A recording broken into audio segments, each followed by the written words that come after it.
higher, of course, and this is after the economic data that came in. Durable goods better than expected caused equity futures to rally.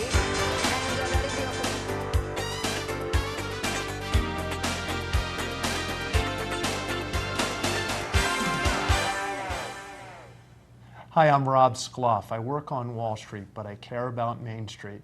I've had a lot of different experiences over the years, and I'm here today to share some of those with my good friend Russ Hallisey. And I'm Russ Hallisey. I live and work on Main Street, and like most of you, interested in how the issues of the world reach back to where we live. And so here with my good friend Rob to talk about some of the issues of today. And that's why we get together at the corner of Wall and Main. Russ, let's get to it. Great. So, Russ, one of the things that I think that everyone has seen very recently is very low interest rates. I mean, we've seen historical lows. Historically, a 6% interest rate was a very good interest rate. But today, they're around 4%. And, it really has an amazing impact on how people live. I'm sure you've come across people that have refinanced their homes or maybe bought a new home and got a roughly 4%, or maybe even if they were lucky, a sub 4% loan. Mm-hmm. Not only can it make the type of home and the cost and the type of loan that you can take out, the size of a loan that you can take out bigger, but it gives people a lot of excess liquidity. True. You're so right. I think another thing is that it's not only just that it's a low interest rate or for your mortgage, but credit cards are tied to this. All in all, people have been paying down their debts, but they've been doing so at lower interest rates, and that really gives people quite a bit more disposable income. Yeah, the people who can take advantage of that, of course, qualifying it. Although I haven't really seen credit cards come down. Have they come down? I think the rates have come down, but they don't come down as dramatically because they're tied to a prime rate, which is about 3.25% currently, and then a big 15 or so, 20%. So they may have come down, but not as dramatically as when you see a mortgage having come down. Yeah. I think you're right. You really touched on a good point. While rates have come down, it seems to me that those that can take advantage of it maybe already have. And maybe, I've heard of people refinancing 2 and 3 times as rates drop from 6 to 5 to 4 or sub 4. Mm-hmm. And also the fact that the lending standards have become tighter and tighter in who qualifies for a new loan. And that's something that is important. I think the real issue at hand is that it's not only the individuals that have been taking advantage of this, but corporations really have, their interest rate on the debt that they have, it has been declining dramatically as well. Mm-hmm. And that has a very big impact on their profitability. So I think those are very interesting things, both how it affects the individual, but also how it affects companies. Yeah, not only their profitability, but also leading to whether they can expand and definitely and develop their business a little bit more. So yeah, not only the personal individuals, but companies as well can benefit by the low interest rate. And I think the thing that we really also have to keep in mind is the fact that the government, who's taken on a considerable amount of new debt over the last few years, it's also paying dramatically lower interest rates. Mm-hmm. And I have a few data points that I'd come up with. There's $10.7 trillion in publicly held debt. The concern that I have is of that $10.7 trillion, 5 trillion is due within 3 years, and a total of 8 million. I'm sorry, did I say million? 8 trillion is due to be repaid within 7 years, and having such short term is a big concern. Something that I'm very concerned about. I think the way that I would almost say is that the government, it's almost like the teaser rates that you see with a credit card, or what we had with the financing of homes, where people get a very low rate initially, and then it ramps up much higher, and then people may not potentially be able to afford that, and that's kind of what we saw in the housing bubble and the home building crisis and housing crisis. Currently, the U.S. is paying about 0.3% on its 2-year notes and about 2.25% on its 10-year notes. And then historically, like we said, that's very, very low. But my concern is that as rates rise, our interest expense is going to rise dramatically. And there's only so much money to go around, so if our debt's rising, we're going to have to pay back these debts at higher interest rates, and that's something of great concern to me. So how does that affect us down on Main Street? Well, the way I look we're at always it, worried about, we're hearing about the federal government struggling with their budget and trying to decrease their spending and all that. So how does government borrowing at the different interest rates affect us? right, I think that's a great point. I mean, historically, the average blended interest rate, so what kind of the interest rate that the government pays on its debt, has been about 5% over the last 2 decades. Currently, it's 2.24%. Well, at 2.24%, our annual interest expense is about $224 billion.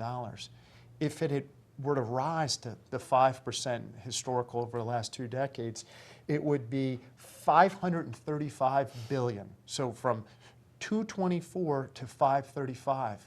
Well, these don't mean a lot. These are just enormous numbers that most people have no idea what it means. But I dug up some information. All of Medicare spending in 2010 was $484 billion. And the interest rate in the 90s on the debt was about 6% on average. So if the debt were at 6% interest rate, it would be 642. So from 224 to 642, that's almost 3 times as high. And if Medicare, like I said, was $484 billion spent, and on Medicaid it was $250, my concern is that by having to pay more interest, higher interest expense, you might cause some cuts in things like Medicare, Medicaid, Social Security, you name it. And that affects everyone on Main Street, right? So that's very, a very big concern in my mind. So I think the thing that I think is very important is that the government refinance its debt, because these obligations are not 3 and 5 and 7-year obligations. These are many long-term. It would be like buying a house and knowing that you're going to be there for 30 years, although we never know if we're going to be there for forever. But and only paying 2-year, 3-year rates, because they're going to end up rising, and that's going to be considerably higher interest expense than currently, meaning you're going to have a whole lot less money to spend on other things. Now, is this going sort of also in line where I'm hearing that the town of Medfield is refinancing its bonds to the tune of saving us around $200,000 a year? Is that sort of the same idea with the federal government? That's exactly what it is. I mean, it makes all the sense in the world for anyone that has obligations that are longer term to refinance them today at dramatically lower rates. That's essentially what people are doing then when they're refinancing. So when our town refinances to save us money, that's a great thing. I would suggest that that's what the government needs to do, is simply take advantage of these very, very low interest rates and lock in the rates while they're still low, because nobody knows where the future is going to hold, but I would tend to believe that interest rates are going dramatically higher rather than lower. Right. There's no place to go. Right. You can't go much lower than we are today, right? Right. So I think that's a really good point. I think another point that I wanted to make, unrelated to this, but very interesting as well, is all of this movement recently over the last year or so with the Arab Spring, and really what it means and how the United States is playing a role in it, or perhaps maybe not playing a role, truthfully. And it's very interesting how the government kind of picks and chooses its battles, if you will. And I find it interesting that just a few years ago, I think in 2009, there was called the Green Movement in Iran, And essentially the college kids, they had a pro-democracy movement, and it seemed like a great opportunity for the United States to step in and kind of aid and assist in any way possible, yet we chose not to. And then roll forward a few years, and you had pro-democracy movements in many countries, Egypt, Tunisia, Libya, and how the United States acted or didn't act. So, well, I'm not all aware of all of these other things you're talking about, but clearly in my mind it's politically driven. right. So at any given time, whether to act or not to act seems to me to be more political, or how it affects us economically, Right. to whether we get involved or not. Right, I agree. I mean, it's we play that it's along the lines of democracy and the spread of democracy, but I think you're dead on. I think that really what matters is how does it affect the United States economically and our interests. Right. I find it hard to believe that we're willing to back. Think of it, Syria. We're not doing anything in Syria, or very limited, or at least we know. And from the popular press, we're Right. doing very limited. But in Libya, it seemed like relations were much better a few years ago, and then all of a sudden there was this uprising and pro-democracy movement, and we got a consensus with a number of countries, and we backed their democracy movement. But we're not doing that in Syria. I'm also not so sure if democracy is the end all for every single country either. So every time I hear that we have to go in and create a democracy for their government, I'm not so sure that I agree with that. Yeah, I think you're right. I mean, I think it's easy for the United States because, remember, it's taken us a long time to get to where we are. And, 236 years, and it's taken a very long time to get here. And I think that maybe not necessarily democracy in our sense of the word, but maybe not a dictatorship or a totalitarian regime where people, minorities in particular, are really getting, in Egypt. I think you're right. I mean, we ask for, and we talk about so much about democracy. Well, Hamas in Gaza was popularly elected, and the Muslim Brotherhood popularly elected in Egypt, and these are two places that, I think at least Hamas is on our list as a terrorist organization. I don't think the Muslim, right. I'm not sure if the Muslim Brotherhood is or not, but they're not necessarily in good standing with the United States government. So I think you're right. We pick and choose, and economically is a pretty big deal. Which I guess we should. Right, well, I guess you can't do everything. Right. I mean, I think another point is, especially recently, there have been some issues with, I guess, our allies, right? The Pakistanis and in Afghanistan, the Afghans. There have been some killings. I believe somewhat accidental. I mean, there were 24 people that were killed in Pakistan, but I read a few weeks ago that it was friendly fire from the Pakistanis. They were actually shooting at a U.S.-Afghan coalition, and the U.S. and Afghanis returned the fire. So, I mean, if you're being fired on, you're not going to sit there and take it. But what's interesting is that the Pakistanis are actually almost demanding an apology, where the U.S. is saying we were fired on. So how are we supposed to apologize for simply defending ourselves? Yeah, I've never been involved with a war, personally, but I can understand how friendly fire happens, and it may happen more than we think, Right. And it's a very unfortunate aspect of it, Right. but almost an inevitable collateral type of a damage that's going to happen. Right, right. Well, I think you're right. I mean, with communication the way it is today, there may have been tons of friendly fire in World War II, World War I, Vietnam, Sure. Korea. But today, information is spread so quickly Right. that we know about it instantaneously almost. Right. And that wasn't the case in past conflicts. Sure. So Kind of switching gears and talking a little bit more about terrorism and how it's interrelated. I read a thing the other day by the Attorney General, Eric Holder, and it was in relation to the use of drones and warfare. And he came out and said that the United States is a nation at war, and that when that's the case, certain things are justified. And he came out and directly said that the use of drones is justified. I'm kind of curious what you think about that. Was that like within our borders? Well, that's an interesting point You that know? you raised, because is that against American citizens? Right. What if you and I are walking down the street? I mean, is that Yeah. justified? I don't think so. Well, it's another level of, policing the state. We have wiretaps. We have the internet being monitored. This might just be considered another level of investigation and surveillance. And it does raise the question. I hope we have some good people there asking the right questions. How far is there a limit to go ahead and do these sort of things?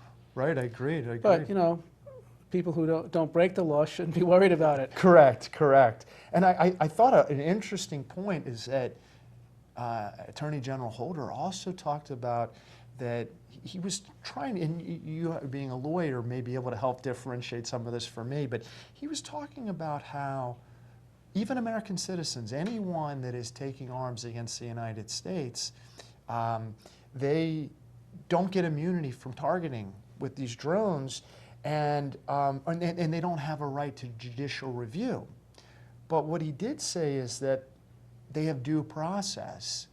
And I'm not quite sure, being not a legal scholar, the thing that it kind of brings to my mind are, do enemies of the state or even U.S. citizens that are enemies of the state, do they have a right to constitutional rights?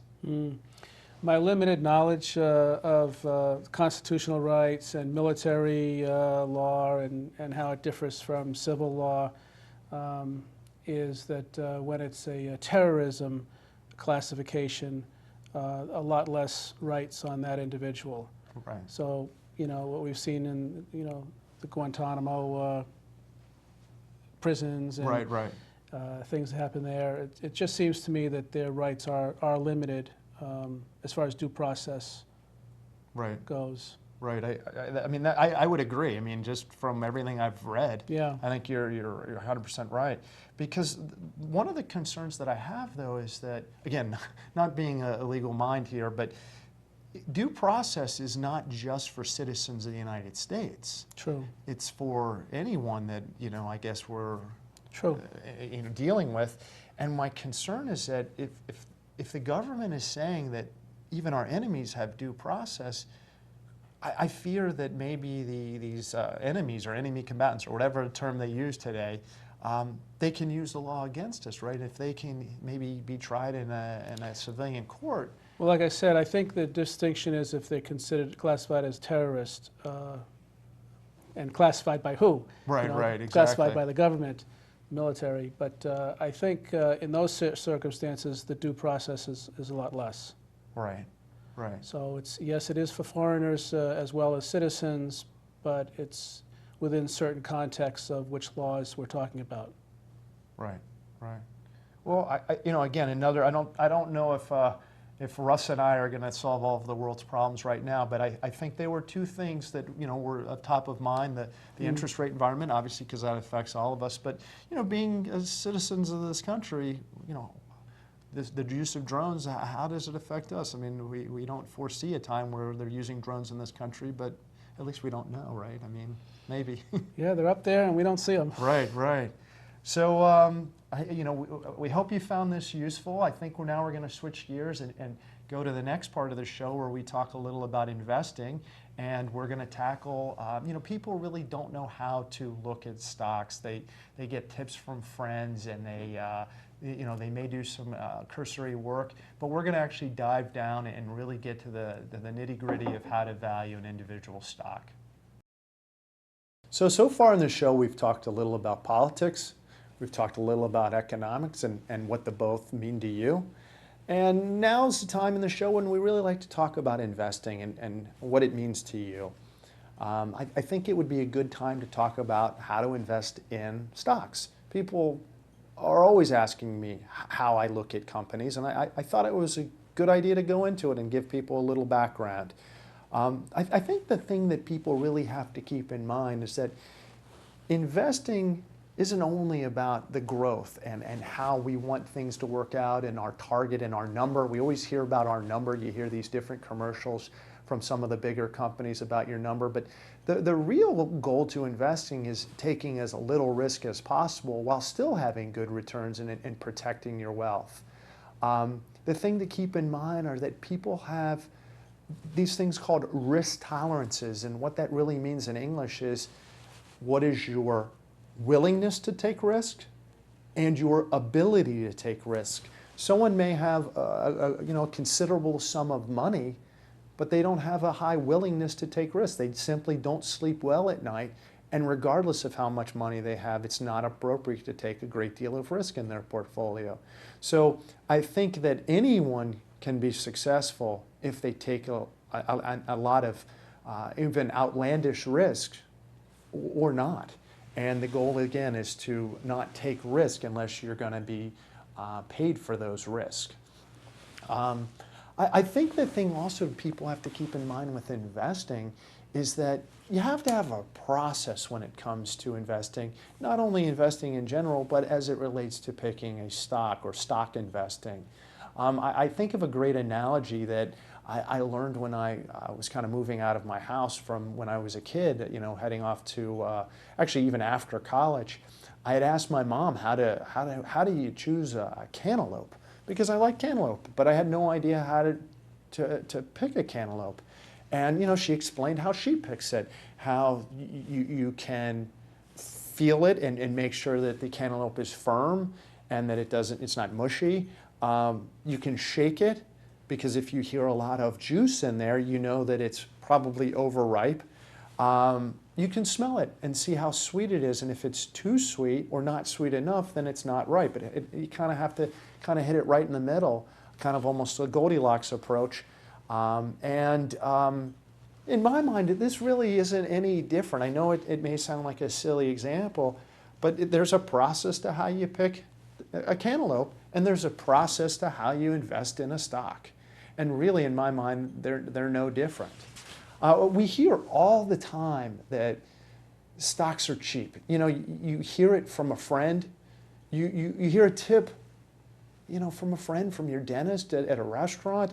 And my first boss in the industry, he used to say that tips are for waiters. And I thought it was a pretty funny way of looking at the world. But really, that a tip without doing any real homework it's almost a lot of noise. It doesn't really have any bearing on making an investment decision. However, unfortunately, a lot of people make investments based on tips from people that really aren't really qualified to make those tips. When people say that a stock is cheap, people have to really consider maybe there's a reason that this particular stock is cheap. And a lot of times, people talk about how they love a particular company, and it's been going up for a long time and it's going to continue to go up. Well, what typically happens is that this is almost like a relation to the housing market. People bought a home and they hoped that someone else would pay more at a later date without any real understanding or care about the underlying value. And the truth of the matter is that who knows what something's worth unless you really do your homework, and relying on people to pay more than you paid is not a way to build sustainable wealth. Most people, they look at a PE ratio, and they see it as essentially like, this is what everyone on Wall Street uses, and this is what everyone in the small investor, retail investor uses as well. And the problem is that when you make your decisions only based on a PE ratio, earnings can very easily be manipulated. If you think about it, if a company wanted to simply have higher revenue and higher earnings, all they'd really have to do is discount their product. Typically, when companies lower the price of something, they sell more of it. And that's fine. However, in the long run, it's not sustainable because the company can't only rely on lowering its price to make more sales. So lowering your margins isn't only the way to go and can come back to get you in the long run. Another way that companies increase their revenue or earnings, or can do that, is that they can simply give better terms to their customers. Typically, customers pay on a net 30 or net 60 or net 90-day period as a cycle when they have to pay, a month, 2, 3 months later after they receive some goods. Well, if you want to sell more of something and you're typically selling it on net 30 days as your term, all you have to do is move up and start selling it on 60 or 90 days. The problem, however, is that most companies who aren't able to pay in 30 days and they pay in 60 or 90 days, they're typically not as creditworthy a customer. And you may have higher sales and ultimately higher earnings in the short run, but if the customers aren't paying, even though you've booked a sale, that's not good, because the cash flow that's supposed to come through doesn't come through, and a company ends up writing off their receivable. Well, having high earnings in the short run can really come back and again bite you. So you want to make sure that you look at other things rather than only looking at a PE ratio. Unfortunately, most individuals, and truthfully most professional investors, look at a PE ratio, and I think that it's a part of a decision-making process. So we have a very defined process at my firm, Silver Pine Capital.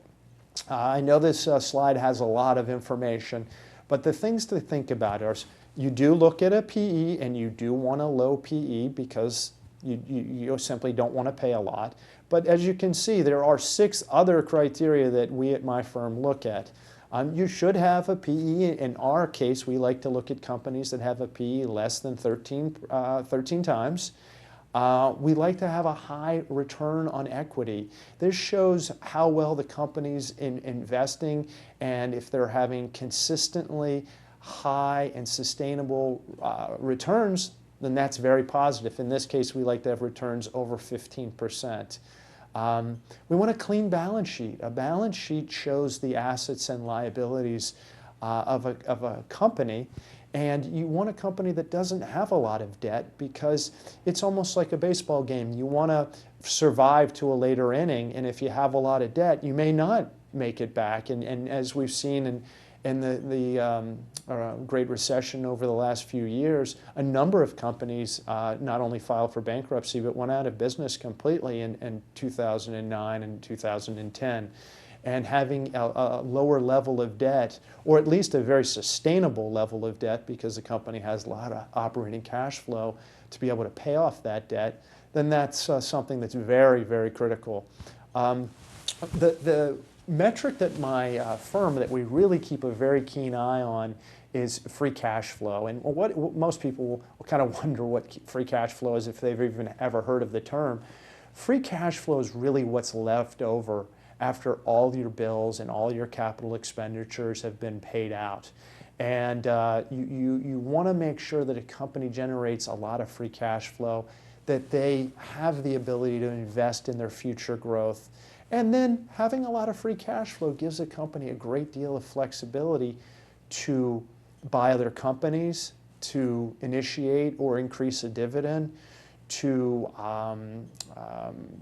just simply to do what's right and generate positive shareholder value. And that's the name of the game, is simply doing what's right by shareholders, and having a great deal of free cash flow gives a company a great deal of flexibility. Also, you want earnings growth. You want it on a sustainable level so that you can kind of try and do your homework and figure out if a company is capable of growing their earnings into the future. Those are the kind of the mathematical ways we look at a company. There are also a few others. We want to make sure that the company has an understandable business plan. This would kind of go back to what Peter Lynch had said for years, of like understanding what a company sells. It's not always the only thing to look at, and going into a store and seeing that a company is selling a lot of a product. Well, that's not the end-all be-all, but it's a part of the mix. And you need to understand the business plan, and you want to make sure that the company can grow and outpace inflation.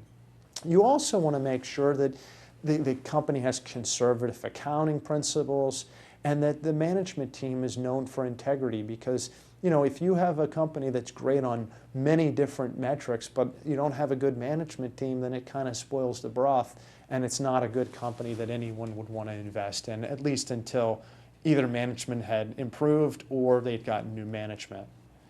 And I think that it would be a great idea to kind of go over an example of these different metrics that we talked about. And I kind of have a company A and a company B in this slide. And a lot of times people hear a $2 stock compared to a much more expensive stock, in this example a $200 stock, and they wonder what's cheaper. Well, I think a lot of people unfortunately would right off the bat say that a $2 stock is dramatically cheaper than a $200 stock, right? Well, it just sounds cheaper, but by only looking at the price of the stock, it doesn't really mean anything.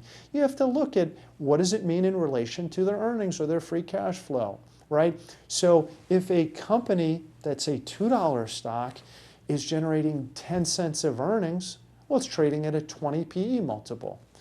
A company, by the same token, that is a $200 stock, however, is generating $20 of earnings, well, it's only trading at a 10 multiple. So in this case, a $200 stock is dramatically cheaper. It's half as cheap as a $2 stock. In this case, the companies that we're talking about, well, which one of these companies is really better? A company with a high ROE of 15% or one with an even higher 20% multiple? 20% return on equity is a very high return, and that's very positive. In this case, one company has 30% debt to equity. Well, that couldn't be fine. However, in comparison to a company that has a net cash position, what that really means is either they don't have any debt and they actually have cash on their balance sheet, or they have some debt, but they have more cash than debt. And obviously, being in a net cash position, it's much better than being in a net debt position. Free cash flow, again, having a 4% yield on free cash flow is not a very attractive yield. You want your yields to be significantly higher, more along the lines of 7, 8, 9, 10%. In this case, company B, we have a 10% free cash flow yield. And in this case, what we've come up with is a company that has a solid, they both have a very solid track record, and their outlook's pretty good. So that's kind of even for both companies on this criteria. And when you look at an understandable business model and good growth prospects, both companies are growing their store units, and they're doing it profitably, and they're doing it internally generated free cash flow. Again, the very last metric that's very important is that both companies have well-regarded management teams, and they use conservative accounting principles, and those are all important. So in our mind, we started out with a $2 stock and we compared it to a $200 stock, and I think the great majority of individual investors would say that a $2 stock is significantly cheaper than a $200 stock. Well, from this little exercise, we show that that's not the case necessarily, and that a $200 stock in this case is significantly better investment than a $2 stock. So just again, things to think of when you're looking at investments. This is obviously one way of looking at stock investing. This is how my firm does it. There are other ways. There are momentum investors that seem to make money. However, in our minds, this is the only way. It's a process, and when the markets are very volatile and essentially going haywire, you have to fall back on your process. And by having a process that you can kind of a checklist, you check off these 7 things, and if one of the criteria, depending upon which one, if it's management, well, management change in time sometimes. So you may not invest at this time, but you keep a close eye on the investment team. And if we replace management with a new CEO or a new CFO, well, then the investment, if all 6 of the other criteria are still good and management now has changed, Well, the investment is a good one, whereas before with the old management team, it wasn't. So really, it's just keeping a very close eye on your process and knowing your investment philosophy on investing, and really understanding that when you're talking about money, you have to be very conservative and you have to guard your wealth before you factor in any growth prospects. So this is just how my firm, we look at stock investing. That's my take on thoughtful stock investing. Hope you found it useful. I'm Rob Skloff. See you next time at the corner of Wall and Main. That's it for now. I'm Rob Skloff on Wall Street. And Russ Hallisey on Main Street. Join us next time when we get together at the corner of Wall and Main.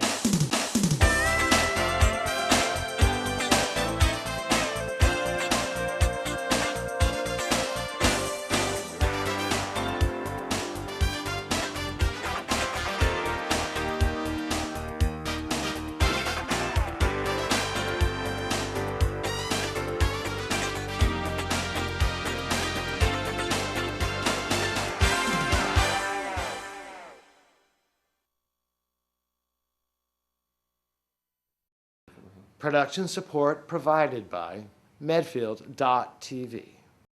Access to our community.